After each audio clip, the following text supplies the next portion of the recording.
सभी दर्शकों को नमस्कार। क्या आप चाहते हैं कि आपके जीवन में कोई बेशर्म और निर्लज्ज आदमी जुड़ा हो, बेईमान आपके साथ जुड़ा हो, धोखेबाज आपके साथ जुड़ा हो, क्रोधी हो आपके साथ जुड़ा हो? तो अगर आप चाहते हैं कि बेशर्म, निर्लज्ज, बेईमान, धोखेबाज और क्रोधी व्यक्ति के साथ हम कैसे जुड़ें या फिर हम कैसे जानें कि ये सब कमियां उसमें हैं, हमारा ज्योतिष बताता है इन सूत्रों के बारे में। हम आपको आज इस सूत्र को लेकर देते हैं, केवल चार्ट के माध्यम से देंगे और आपको समझना होगा। बिल्कुल वीडियो को ध्यानपूर्वक देखेंगे, समझेंगे, तब समझ पाएंगे कि हमारे साथ जुड़ने वाला व्यक्ति कैसा है। और बिल्कुल प्रमाणित है इस चीज का विषय। यदि आप ध्यानपूर्वक देखेंगे तो आपके आसपास रहने वाले उन व्यक्तियों में ये स्वभाव होगा जो हम अब आपको बताने जा रहे हैं। इसलिए हम एक चार्ट लेंगे मेष लग्न का। मेष लग्न के चार्ट के साथ ही आपको चिन्हित करके समझाते जाएंगे। तो आइए चलते हैं, मेष लग्न का चार्ट लेते हैं। तो सबसे पहले बेशरम और निर्लज्ज लोगों के ग्रह कैसे होते हैं, हम आपको यहां पर इस संदर्भ को देने जा रहे हैं। ध्यानपूर्वक देखिए, जब लग्न में चंद्रमा और बुध एक साथ बैठे हों और इनके ऊपर मंगल की दृष्टि पड़ रही हो, तो ऐसे व्यक्ति निर्लज्ज और बेशरम टाइप के होते हैं। मतलब चंद्रमा बुध लग्न में बैठा हो और मंगल की दृष्टि पड़ रही हो। चूंकि मैंने मेष लग्न का चार्ट लिया हुआ है, जबकि लग्न कोई भी होगा तब ये स्थिति बनेगी। नंबर 2, लग्न में बुध और शुक्र बैठे हो और मंगल सप्तम स्थान पर बैठा हो, तो ऐसे लोग निर्लज्ज और बेशरम होते हैं। लग्न में गुरु बैठा हो और मंगल देख रहा हो, मंगल की दृष्टि चौथी, सातवीं, आठवीं होती है, तो ऐसे लोग बेशरम ही नहीं बेहया होते हैं। नंबर 4, हीन बली चंद्रमा और मंगल एक जगह लग्न में या त्रिक भाव में बैठा हो तो भी ये लोग बेशरम होते हैं। त्रिक भाव कौन कौन से हैं? 6, 8, 12। यहां पर अगर हीन बली चंद्रमा बैठा हो, साथ में मंगल बैठा हो, तो ऐसे लोग बेशरम होते हैं। आप देखिएगा ऐसे लोगों की जन्म कुंडली और तब आप समझ पाएंगे। अब कौन से लोग होते हैं बेईमान? बेईमान की जो व्याख्या है वो भिन्न भिन्न है, लेकिन बेईमान की व्याख्या भिन्न होने के बावजूद भी किस क्षेत्र में बेईमान है वो आपको जानना है। तो कैसे लोग बेईमान होते हैं, हमारा ज्योतिष बताता है इस बारे में। तृतीय स्थान पर मंगल बैठा हो और कोई भी शुभ ग्रह ना देखता हो, तो ऐसे लोग बेईमान होते हैं। बिल्कुल शुभ ग्रह ना देखता हो, सुख का मालिक या भाग्य भाव का मालिक, सुख भाव यानी चौथे भाव का या फिर नवे भाव का मालिक छठे बैठा हो, खष्ठस्थ बैठा हो, तब ऐसे लोग बेईमान होते हैं। बिल्कुल सही है। बलि मंगल की बुध के साथ युति हो तो ऐसे लोग जबरदस्त बेईमान होते हैं। नवम भाव में बलि बुध पाप ग्रस्त बैठा हो तो ऐसे लोग बेईमान होते हैं। दशमेश या अष्टमेश, 10वें भाव का स्वामी, 8वें भाव का स्वामी चतुर्थ भाव में बैठा हो, सुख भाव पाप कर्तरी योग में हो, जैसे जो सुख भाव है चतुर्थेश, उसके दोनों तरफ पाप ग्रह बैठे हो तो पाप कर्तरी योग हो जाता है, तो ऐसे लोग बेईमान होते हैं। चतुर्थ भाव में पाप ग्रह की दृष्टि युति हो तो ऐसे लोग बेईमान होते हैं। चतुर्थ भाव में मंगल प्लस शनि और राहु, इनमें से कोई भी योग जातक को बेईमान बनाता है। ये तो हो गए बेईमान के लक्षण। अब धोखेबाज ये कौन से होते हैं? मेष राशि का बुध बैठा हो तो लोग बेईमान होते हैं।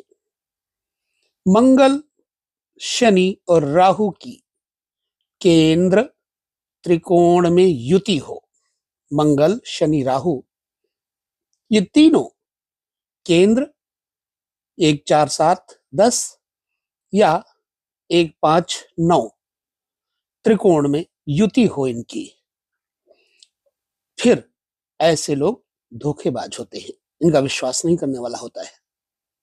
लग्नेश बुध छठे स्थान यानी रोग स्थान पर बैठा हो, लग्न का स्वामी होकर के छठे घर में बैठा हो, इनमें से कोई योग जातक को धोखेबाज बनाता है।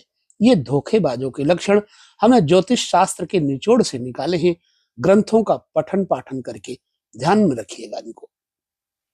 क्रोधी लोग कैसे होते हैं, उनके ग्रह कैसे होते हैं, नंबर 1 से लेकर नंबर 6 तक हम आपको बताने जा रहे हैं। लग्न या सप्तम भाव में दुर्बल मंगल के ऊपर शनि की दृष्टि हो तो ऐसे लोग क्रोधी होते हैं।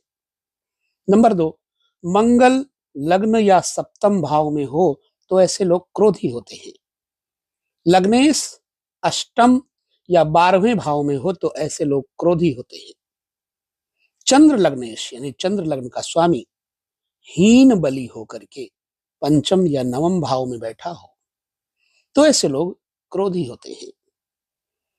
नंबर 5, केतु तृतीय घर में बैठा हो तो ऐसे लोग क्रोधी होते हैं। लग्नेश का दृष्टि युति संबंध मंगल या शनि से हो तो ऐसा जातक उग्र स्वभाव या क्रोधी हुआ करता है। ये तो हो गए हमारे बेशरम, निर्लज, बेईमान, धोखेबाज और क्रोधी लोगों के ग्रह योग। जो खुश मिजाज होते हैं उनके ग्रह योग कैसे होते हैं, ध्यानपूर्वक नवांश में जाइए, वहां देखिए लग्नेश कौन है। यदि बुध है लग्नेश तो ऐसा व्यक्ति खुश मिजाज होता है। शनि की राशि मकर और कुंभ होती है। मकर और कुंभ में मंगल और बुध बैठे हों शनि की राशि में तो ऐसा व्यक्ति खुश मिजाज होता है। 11वें भाव में शुभ ग्रह बैठे हों तो ऐसा व्यक्ति खुश मिजाज होता है। एकादशेश शुभ और बली हो यानी 11वें घर का स्वामी शुभ और बली हो तो खुश मिजाज होता है। एकादशेश यानी 11वें भाव का स्वामी लग्न में बैठा हो, इनमें से कोई भी योग अगर है तो जातक को मिलनसार और खुश मिजाज बनाता है। ये हो गए खुश मिजाज के लक्षण। अब जो कामी पुरुष होते हैं, कामी स्त्री या पुरुष, वो ग्रह कैसे होते हैं। शुक्र सप्तम भाव में स्वराशि, स्वराशि कौन सी है, तुला या वृष, तो शुक्र सप्तम भाव में स्वराशि, स्वनवांश या मिथुन राशि में हो तथा पाप दृष्ट हो तो ऐसे व्यक्ति कामी होते हैं। शुक्र त्रिक भाव में अपनी उच्च या नीच राशि में हो, जैसे शुक्र की नीच राशि कन्या है और उच्च राशि मीन है। त्रिक भाव कौन कौन से हैं, 6, 8, 12।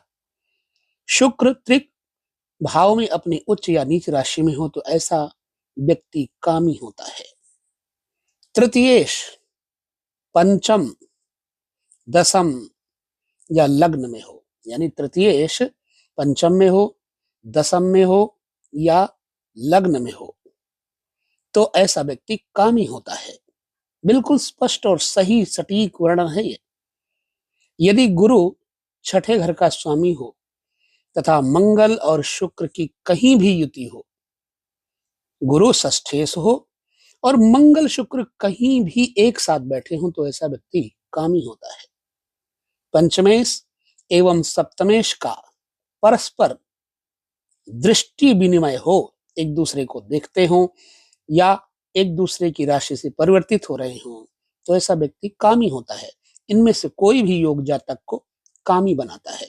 ये हो गए लग्न से संबंधित भावाश्रय संबंधों के कुछ लक्षण। अपनी जन्म कुंडली या अपने मित्र की, भाई की, परिवार के किसी व्यक्ति की कुंडली मिलाकर के देख लीजिएगा, आपको बहुत सही तरीके से समझ में आ जाएगा कि इस व्यक्ति का स्वभाव कैसा है। तो वीडियो में बस इतना ही, हम चार्ट के माध्यम से आपको समझाने का प्रयास किए हैं। समझ में कितना आया हमें जरूर बताएं। वीडियो में बस इतना ही, पुनः चर्चा करेंगे। तब तक लेते हैं विदा। नमस्कार, जय श्री कृष्ण, प्रणाम।